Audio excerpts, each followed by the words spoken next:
Il y en a parmi vous qui se préparent à être parents. Je voudrais discuter avec vous des questions qui, semble-t-il, doivent vous occuper. C'est pour ça que je vous ai proposé ce thème. L'origine, le rang et le sexe de l'enfant.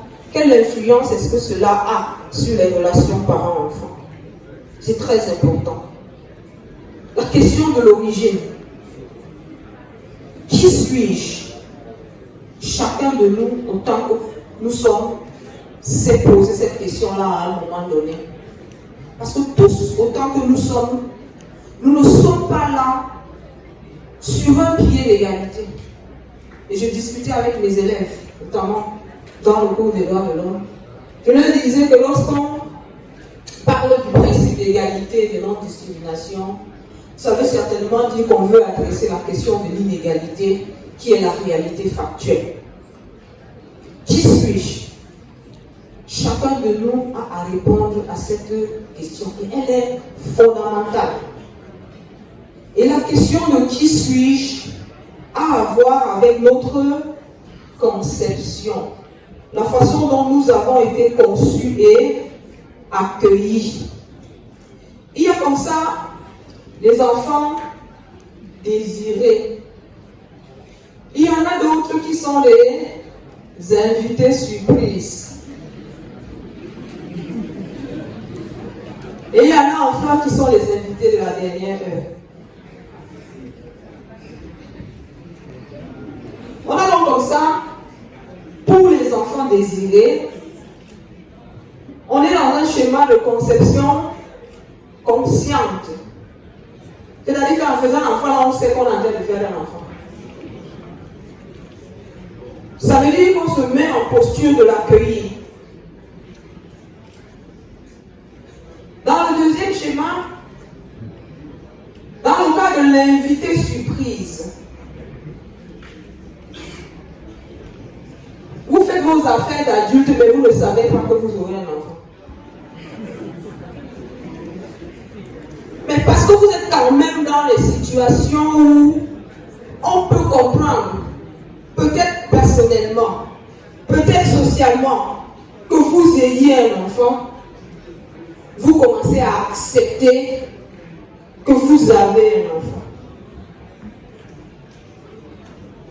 L'acceptation commence par la mère. Parce que c'est la mère qui en premier ressent en elle que la vie est en train d'arriver. Et si la mère n'accepte pas que la vie est en train d'arriver, elle ne l'apporte pas de façon adéquate et par voie de conséquence, son conjoint ou son partenaire ne l'apporte pas. L'invité surprise. Ça veut dire que les dispositions de la fête sont encore là. Mais on a simplement un invité qui n'avait pas été prévu.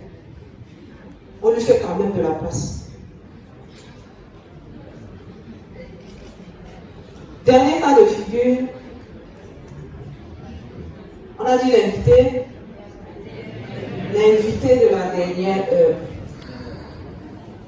Vous pensez que vous avez déjà fini avec la question des enfants et que vous avez tourné une page de votre vie. Et subitement, vous vous rendez compte que vous allez avoir affaire à un enfant. C'est un problème.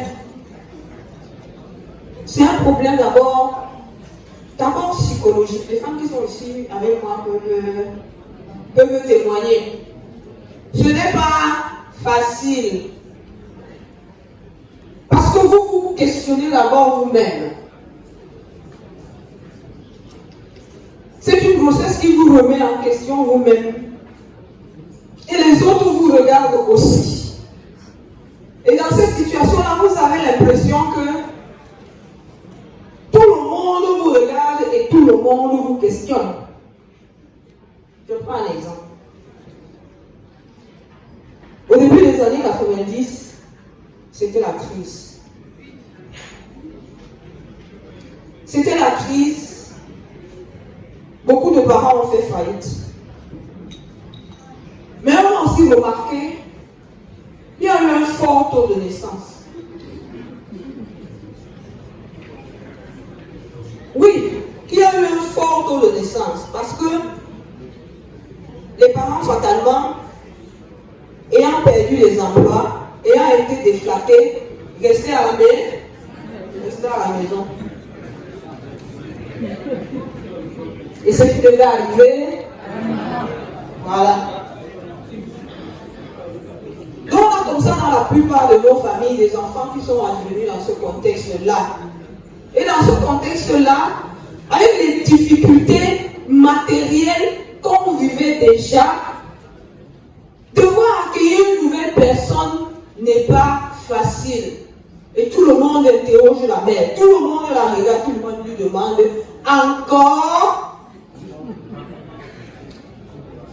Est-ce que tu ne vois pas déjà qu'on souffre beaucoup pour amener encore une nouvelle poche? L'invité de la dernière heure, c'est un problème. Et si la mère ne se reprend pas, si la mère ne travaille pas sur elle, elle a des difficultés à connecter avec cet enfant. Au-delà de ça, il y a d'autres types de conceptions. Les conceptions violentes. Les enfants issus de viol. Les enfants issus de viol, notamment dans les contextes de crise et les contextes de conflit. Comment voulez-vous qu'une femme regarde son enfant et l'accepte lorsque cet enfant est le fruit de la violence? Comment voulez-vous que dans un contexte de crise, une femme à qui on a opposé une grossesse, qui a par exemple été capturée par l'une des parties belligérantes et qu'on utilise, comment voulez-vous qu'elle entre en relation avec cet enfant? Cet enfant lui rappelle la violence.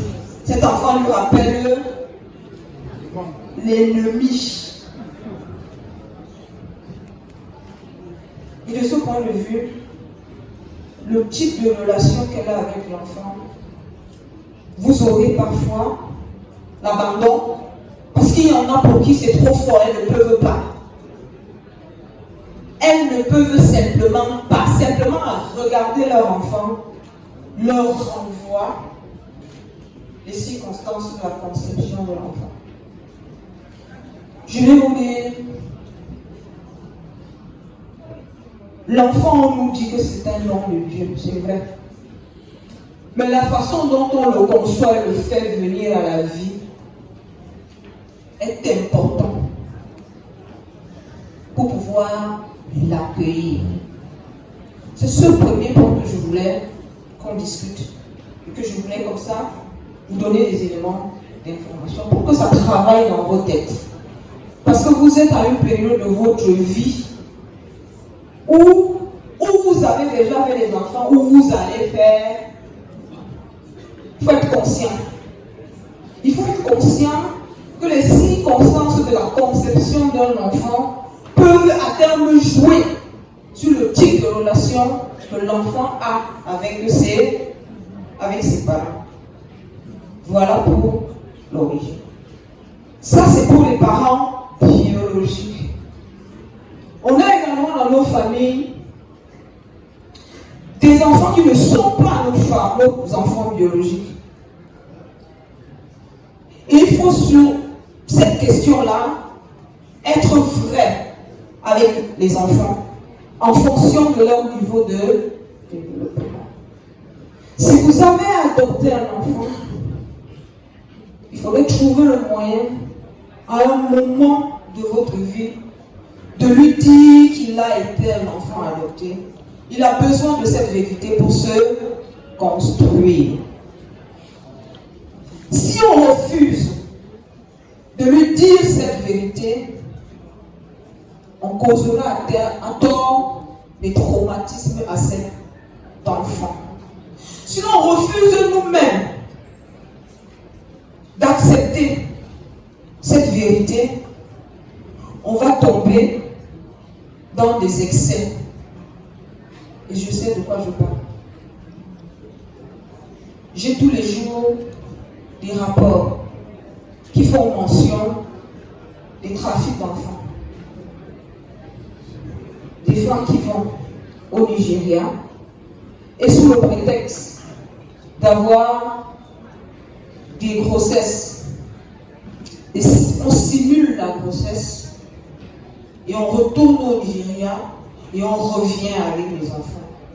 Je voudrais également vous dire que notre société doit pouvoir accepter que parfois on soit dans l'incapacité d'avoir des enfants et que l'on organise socialement les mécanismes, notamment de ces familles de remplacement.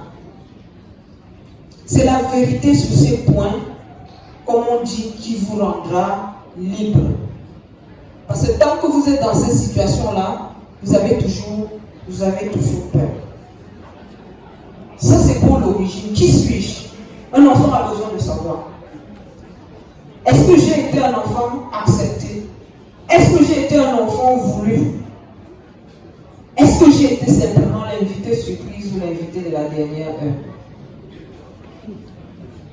Et puis après, on a le rang. On a le rang. Tous autant que vous êtes. Socialement, il n'est pas attendu de vous la même chose.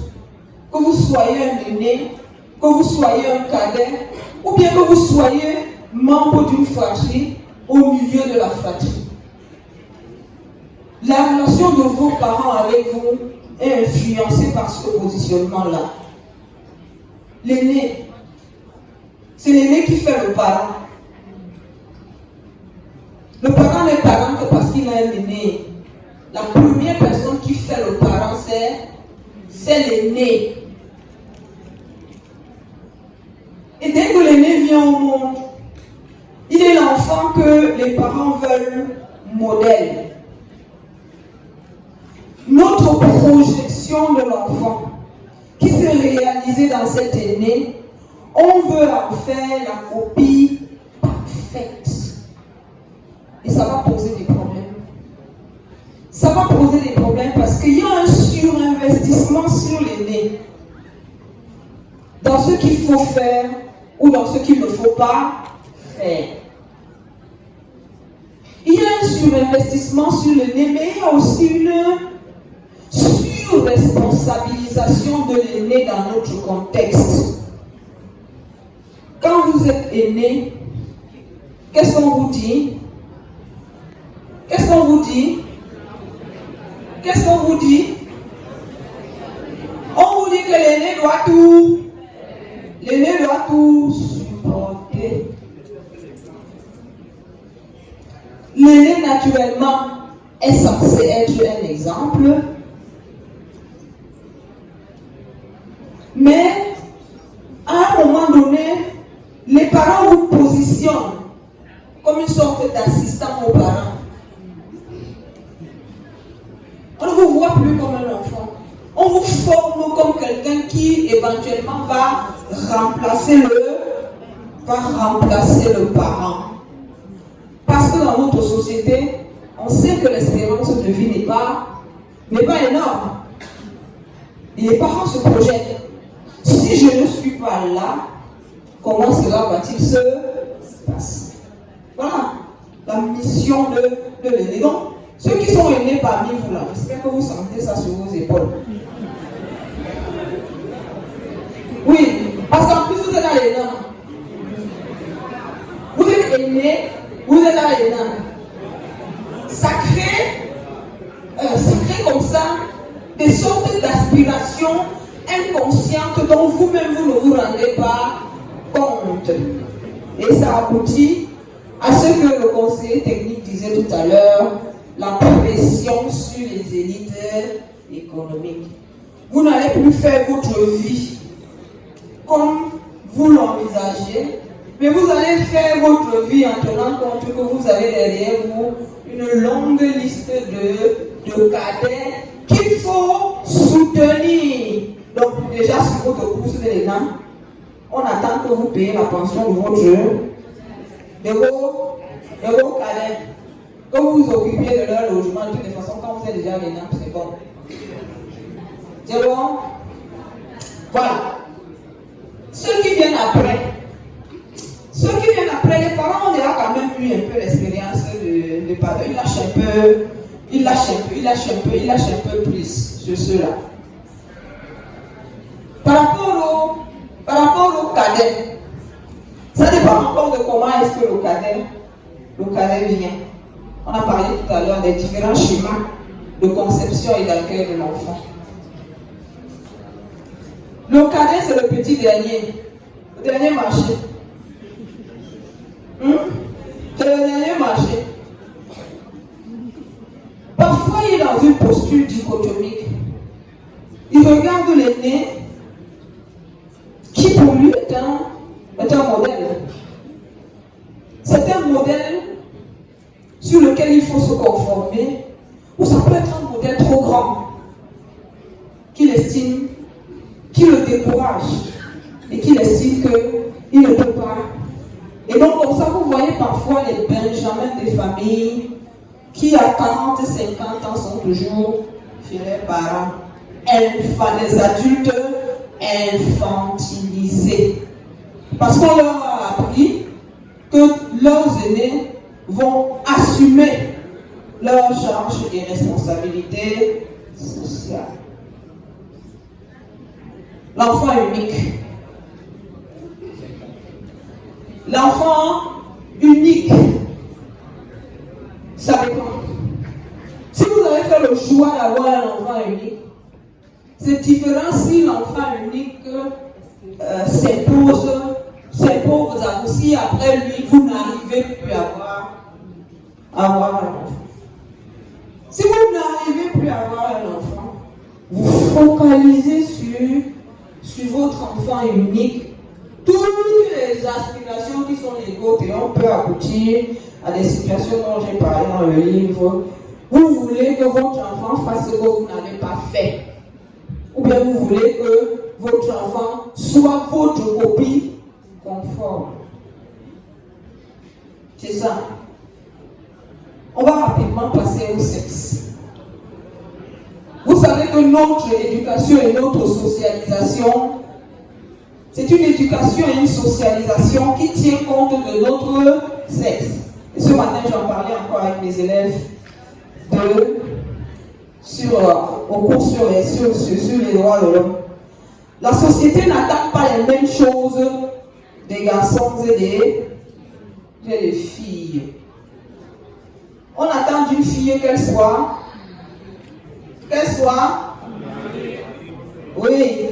mariée. Si vous n'êtes pas marié, même si vous êtes président de la République, il y a une virgule qui manque. C'est ça. Et donc, comme ça, on pousse nos filles à chercher à tout prix à se marier, même si personnellement elles n'en ressentent pas le besoin. Donc nous, en tant que parents, il faut que nous évitions de reproduire ce modèle-là. Votre fille peut se construire, elle peut se construire, elle doit d'abord se construire en tant que personne, vivre sa vie en tant que personne et éventuellement, dans la mesure où c'est possible, se trouver une partenaire. Ça ne doit pas être une obligation. Le sexe également est fondamental parce que parfois le sexe vient jouer sur le rang. Lorsque vous avez eu une série de filles et après vous avez un garçon, parfois vous éduquez ce garçon au rang de l'aîné.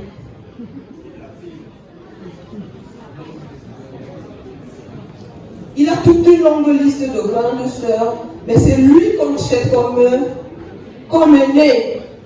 Parce que c'est c'est à lui qu'on va léguer les responsabilités familiales. Et quel que soit le statut de ses grandes sœurs, ça ne comptera pas.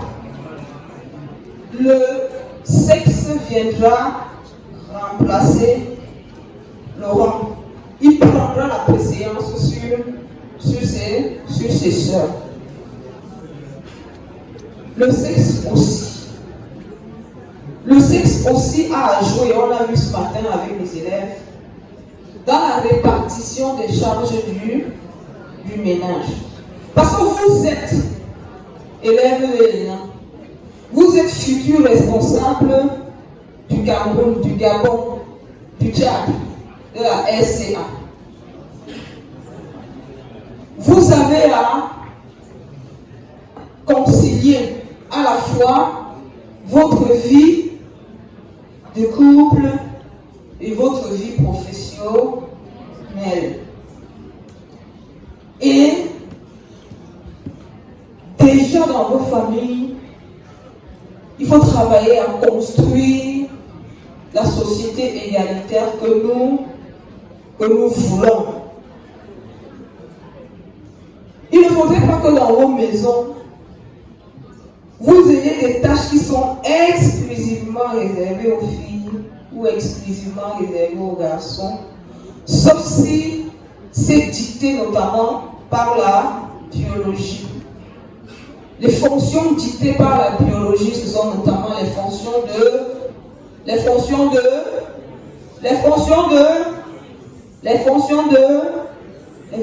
de reproduction.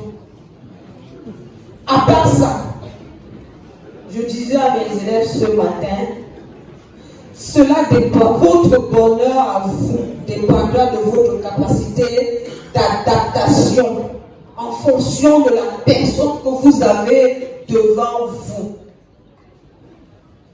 Vous aurez un conjoint, vous aurez une conjointe, c'est ce conjoint-là et non pas une autre personne que vous aurez devant vous.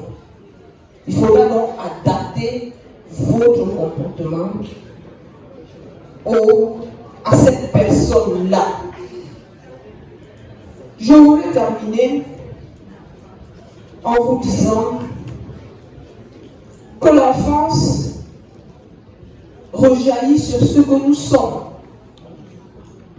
Et les blessures de l'enfance influencent sur notre vie d'adulte.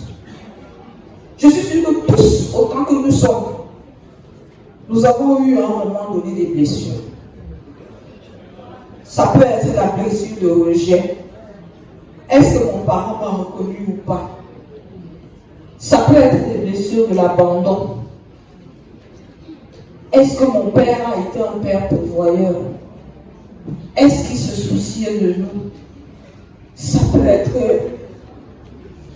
blessure de négligence. On a des enfants, mais on ne sait pas. On a des enfants, c'est comme si on n'en avait pas. On fait des enfants qui doivent pousser comme des champignons au bon soin de dame nature.